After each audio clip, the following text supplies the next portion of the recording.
Hey everyone, and welcome. Today, we're going to do something really cool. We are going to level up your English, taking those simple, everyday phrases and making them sound way more fluent and natural. We'll see how just a few small tweaks can make a massive difference. You ready? Let's do this. So, let me ask you something. Do you ever feel like your English is, okay, it's correct, but maybe it's just a little basic? You know the rules, you have the vocabulary, but you really want to sound more like a native speaker? If you're nodding along right now, trust me, you are in the perfect place. Okay, let's just dive right in with an example. I'm very tired. Nothing wrong with that, right? It works. But listen to this. I'm completely drained. You can just feel the difference, can't you? It's so much more vivid, more powerful. It paints a picture. And that is the kind of upgrade we're going to be talking about today. So here's the plan. We're going to walk through a whole day, from morning till night, and upgrade our English every step of the way. First up, the morning routine. Let's start the day off right, not just with a good cup of coffee, but with some killer phrases.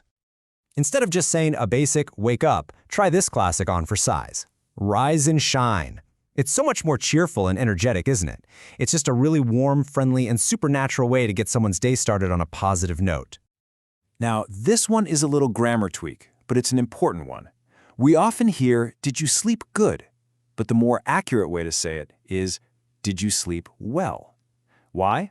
Well, because well is an adverb, and it's describing the action, the sleeping. It's a subtle shift, but it makes you sound so much more polished. And check this out. Here's how these phrases sound when you put them together. You've got person A, who's clearly a morning person, saying, "Rise and shine." And then you have person B, who is, well, not so much, replying, I'm completely drained. It just feels so much more real and dynamic, doesn't it? All right, we're up and moving. Now let's head to the kitchen for some breakfast table banter. Time to fuel up not just our bodies, but our vocabulary too. Let's look at a couple of fantastic breakfast upgrades. Instead of breakfast is ready, try breakfast is served. It sounds a little more playful, almost like you're a fancy waiter. It's fun. And while tasty is fine, delicious is just so much stronger. It really tells people how much you're loving that food. This tastes delicious. Okay, this next one is a huge one for sounding polite. Using could instead of can immediately softens your request. And of course, adding that magic word, please, is absolutely crucial. Could you pass me the salt, please? It's just so much more considerate. And what happens after you've eaten all that delicious breakfast? Instead of saying, I ate a lot or I'm full, a super common and natural thing to say is, I'm stuffed. It perfectly captures that feeling when you just can't eat another bite. Okay, breakfast is finished. Now what's next? Time to move into section 3, planning your day naturally. Let's figure out how to talk about our plans without sounding like a robot. This is such a great swap. Instead of, what will you do today? Ask, what's on your agenda today? The word agenda just makes it sound a little more organized, more official. And what's cool is it works perfectly in a casual chat with a friend or in a professional setting at work. You know, sometimes, I don't know, can sound a little blunt, a bit harsh even. So a great way to soften it is to say, I'm not sure, honestly. It sounds more thoughtful, and adding honestly, it gives it this little touch of sincerity that makes a big difference. And if somebody asks you a question and you need some time to think, instead of just saying, I'll think about it, try this, I'll give it some thought. It just sounds more serious, like you're really going to consider it carefully. It shows a lot of respect for the question. All right, let's talk about feelings. It is so easy to get stuck just using a few basic words like happy or sad. So, in this next section, we are going to learn how to express our emotions way more vividly. It's time to expand that emotional vocabulary. Now, what I love about these phrases is the imagery they create. You're not just happy, you are over the moon. You can almost see yourself floating up there, right? And if you're sad, you're not just sad, you're feeling blue. These kinds of idioms add so much color and personality to your speech. This is all about intensity. Being angry is one thing, but being furious, that's a whole other level.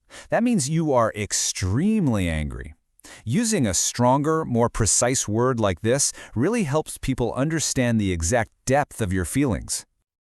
And what about when something is really, really funny, like laugh out loud hilarious? A perfect supernatural phrase is, that cracked me up. It's so much more descriptive than just, that was funny. It's a fun one to say too. Well, our busy day is finally winding down. Which brings us to our last section, calling it a night. Let's learn how to wrap things up and say goodbye like a true native speaker. So when you're super tired and you're ready for bed, you can say this: I'm exhausted, I'm calling it a night. It's a really common idiom that just means you're officially done with the day's activities and you're headed off to bed. See you tomorrow is totally fine, of course.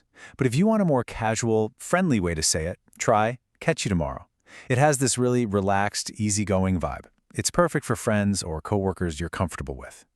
And finally, here's a really lovely way to say goodnight, especially to family or people you're close to. Sleep tight. It's just so warm and caring. It's like you're wishing them the best, most restful sleep possible. A very sweet way to end the day. So there you have it. But you know, just watching this isn't enough. The real magic happens when you actually do it. So here is your challenge. Step 1. Pick 5, just 5, of your favorite new phrases from today.